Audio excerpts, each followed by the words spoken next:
खूप लागलाय का तुम्हाला बघू? दुखू दे ग, दुखू दे. होऊ दे शिक्षा पाल. काय बोलताय बाबा, असं नका बोलू बरं. एवढं कसं काय नंदू आपलं नशीब वाईट. अगं माझी आयुष्यभराची कमाई गेली. आता समर साहेबांचे पैसे मी कसे परत देणार? बाबा ते बघू आपण नंतर. रोहन, पोलिसात तक्रार केली का? नाही ग, नाही म्हणजे डोक्यातच नाही आलं आमच्या. राहून गेली. अगं नाही ताई, आम्ही डिरेक्टली इथेच आलो. त्या मोमेंटला आम्हाला नाही सुचलं ग, कारण बाबांची खूप काळजी वाटत होती. हो नाही बरोबर आहे ते. त्या मोमेंटला नसेल सुचलं, पण बाबा खूप मोठी रक्कम गेली आहे ना, कळवलं पाहिजे पोलिसात. हो चल मी येतो. थांबा थांबा, तुम्ही नको. तुम्ही अशा अवस्थेत कुठे येणार आहात? मी जाते. रोहन येईल माझ्या बरोबर. नाही नंदू नाही, मी येणार. मी त्या हरामखोरांना सोडणार नाही. अगं माझी आयुष्याची कमाई घेऊन गेलेत ते. ओके ओके, जाऊया बाबा आपण. तुम्हाला घेऊन आम्ही दोघं जातो पोलीस स्टेशनला. पण आधी मला सांगा, तू पासबुक अपडेट केलंय? हो. आणि बँकेची रिसिट आहे आपल्याकडे? हो आहे ना. अगं बँकेतच जर जाऊन आलो तुम्ही. ओके ओके, या दोन्ही गोष्टी आहेत ना, मग आपण जाऊया. चला चल. रोहन. बघितलंस ना आदिरा, काय होऊन बसलंय हे. आता काय करायचं डोकंच चालेल असं झालंय. डोक्याला ताप आलाय नुसता. तू काहीतरी कर ना बाळा. मी काय करणार आता? तुझ्या भावाला सांग माफ करायला. आम्ही तुझ्या सासरची माणसं आहोत, तरी पण मग आता तुझीच माणसं आहोत ना आता, है ना. तुझ्या भावाला सांग, म्हणावं बोला आमच्या यांच्याशी आणि म्हणावं की आता आम्ही माफ केले तुम्हाला, नको आहेत आम्हाला पैसे. आणि यांनाच सांगा म्हणावं, त्याशिवाय काही थांबायचं नाही.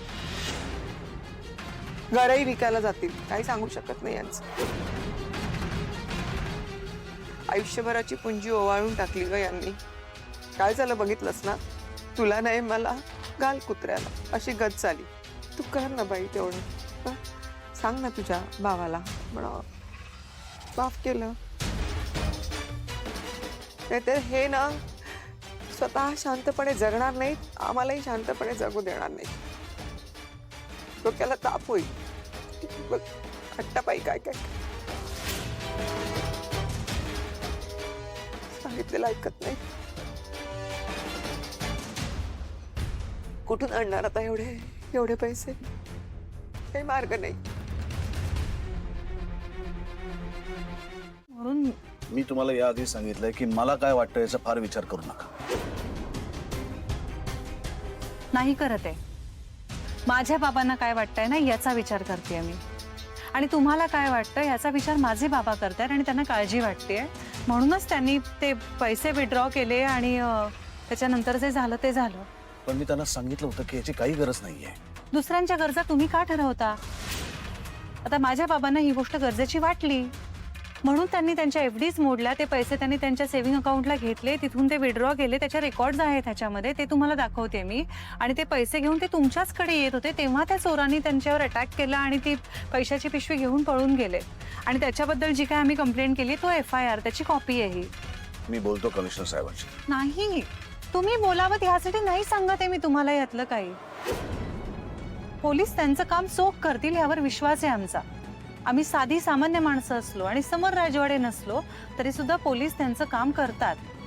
आणि मुळात मी ह्यासाठी तुम्हाला काहीच सांगत नाहीये. माझे बाबा खोटं नाही बोलत आहेत हे तुम्हाला पटवून द्यायचंय म्हणून सांगते. आणि हे सुद्धा ते माझे बाबा आहेत ना म्हणून तुम्हाला नाही सांगते.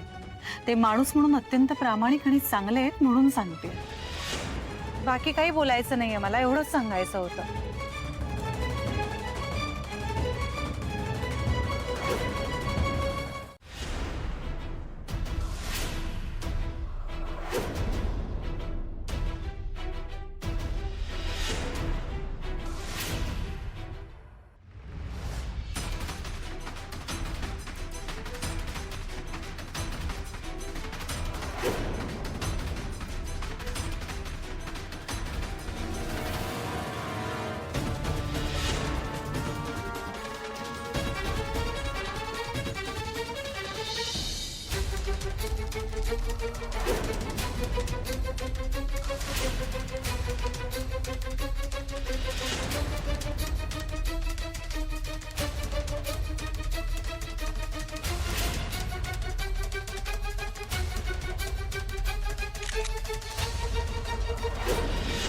तेच पैसे दिसत आहेत ज्याचा फोटो बाबांनी मला पाठवला होता.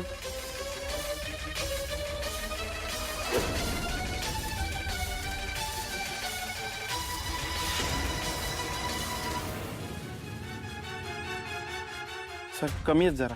कमी आहेत? हां ते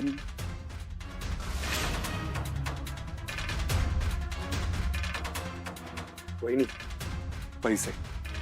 सॉरी.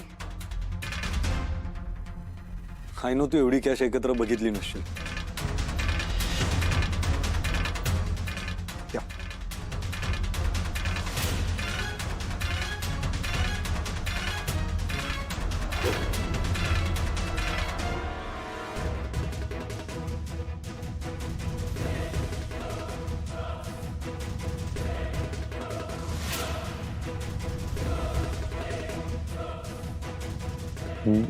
व्हॉट हे यार शिट.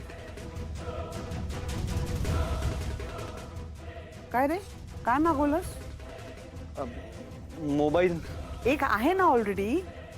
हो पण हा आपल्या सिक्रेट गोष्टी जेव्हा तुला रेग्युलर बोलायचं असेल असं जनरल इकडचं तिकडचं त्यावेळी रेग्युलर फोन वापरला असता आणि आपल्या सिक्रेट मिशन बद्दल बोलताना आपण हा फोन वापरला असता. अंशुमन मॉम आहे मी तुझी.